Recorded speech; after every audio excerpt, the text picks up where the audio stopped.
Good Morning Business. Le débat. La grogne monte contre les banquiers centraux. On a entendu la France, l'Italie, le Portugal qui critiquent ouvertement un resserrement monétaire trop brutal. Évidemment, émission spéciale à suivre sur BFM Business à partir de 14h. Cette question ce matin, qui est-ce qui va gagner entre politique monétaire et politique budgétaire? Nicolas, vous êtes dans quel camp? Aujourd'hui, clairement, c'est la BCE qui va gagner. Elle va relever ses taux, probablement de 75 points de base, ce qui fait qu'elle va doubler son taux directeur de 0,75 à 1,5. Elle ne peut pas faire autrement, car la Fed est déjà à 3,25. La Banque d'Angleterre est à 2,25. On sait qu'il y va de la crédibilité de la Banque centrale. Et le rôle de la Banque centrale aussi, c'est de casser les anticipations d'inflation. Voilà. En fait, la théorie monétaire moderne est en train de se briser face au mur de la réalité. Cette théorie monétaire moderne, elle dit aux États, endettez-vous sans limite. Il n'y a pas de limite. Enfin, il y a une limite, bien sûr, qui s'appelle l'inflation. Et dès l'instant où l'inflation serait de retour, vous seriez contraint de freiner les politiques monétaires. En fait, la hausse des taux, ça a tout changé. C'est la fin de l'argent gratuit, c'est la fin du quantitative easing. Et donc, c'est le ralentissement de l'activité. Et en fait, quand on s'amuse à avoir des politiques monétaires et des politiques budgétaires qui vont dans des sens radicalement opposés, quelquefois, ça se termine mal. Le cas britannique, Liz Truss, est quand même là pour nous le rappeler. Dans l'histoire, on l'a fait. Dans les années 80, on a une politique monétaire et politique budgétaire qui s'opposent vraiment très clairement. On est là dans l'idée que c'est en creusant les déficits publics qu'on va réussir à freiner la hausse des prix du pétrole. Et en réponse à ça, face à des déficits publics à 2 chiffres, notamment aux États-Unis, on va avoir une politique monétaire hyper restrictive parce qu'on a une politique budgétaire très expansionniste. Et maintenant, aux États-Unis, on sait qu'il ne faut pas la faire. Donc, qu'est-ce qui s'est passé depuis ces derniers mois? On a une politique budgétaire très restrictive, avec 8 points de déficit en moins en 2022, et du coup, une politique monétaire qui probablement va connaître un resserrement plus doux. Je ne serais pas surpris que la Réserve fédérale s'arrête à 4,5% et n'aille pas au-delà.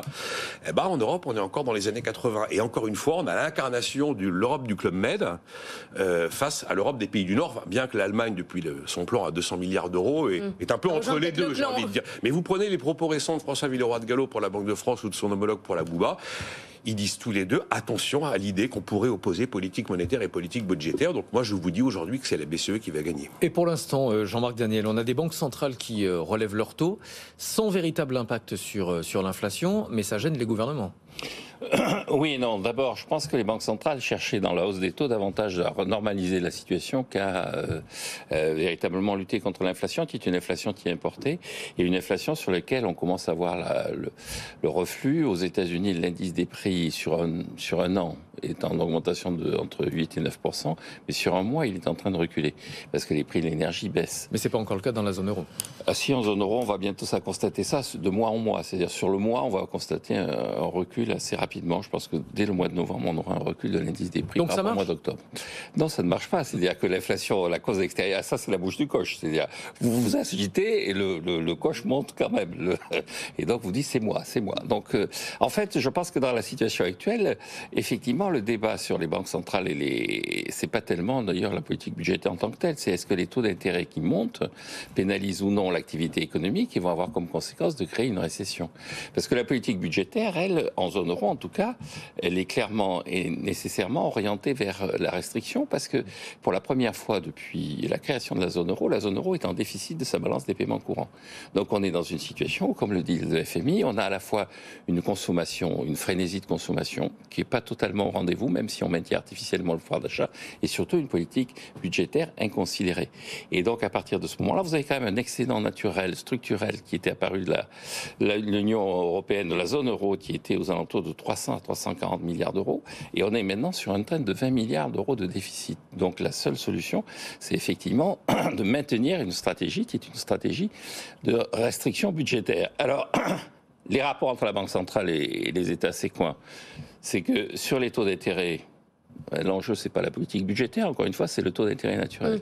Et l'enjeu entre la politique budgétaire et la politique monétaire, c'est la quantité de dette que la Banque centrale est prête à racheter. Et donc, ce qu'on attend maintenant, c'est le discours, non pas sur le taux d'intérêt, mais sur la dimension du bilan. Je rappelle qu'à l'heure actuelle, la BCE détient 4 000 milliards d'euros de dette. Il faut arrêter de se concentrer sur le taux d'intérêt. Il faut changer son regard. C'est pas qu'il faut changer son regard. Je dis, dans les rapports entre les États Et les banques centrales, l'enjeu maintenant, c'est la taille du bilan. En revanche, les taux d'intérêt, c'est un enjeu, mais c'est pas un enjeu des États, c'est un enjeu de l'économie. C'est ce que dit Stiglitz dans le papier dont on a déjà parlé. C'est-à-dire que, effectivement, à partir du moment où les taux d'intérêt se rapprochent du niveau du taux d'intérêt naturel, l'enjeu n'est pas le taux d'intérêt en tant que tel. Nicolas, je vous octroie 20 secondes. 20 secondes? Bah oui. Moi, j'ai un petit désaccord sur Jean-Marc. Cette histoire d'une inflation qui serait que importée, j'ai du mal à imaginer qu'il n'y a pas un peu une petite composante monétaire dans l'inflation qu'on vit par rapport à ce qui s'est passé depuis les dernières années. En tout cas, je suis d'accord sur l'idée qu'effectivement, à partir du moment où, bien que le taux neutre aujourd'hui, c'est pas super évident de réussir à le définir. Maintenant, quand les taux sont plus le sujet, après, on peut ressusciter les politiques monétaires qu'on a vécues par le passé. Et à ce moment-là, le sujet, c'est le bilan. Pour l'instant, la BCE n'a jamais indiqué qu'elle allait réduire la taille de son bilan.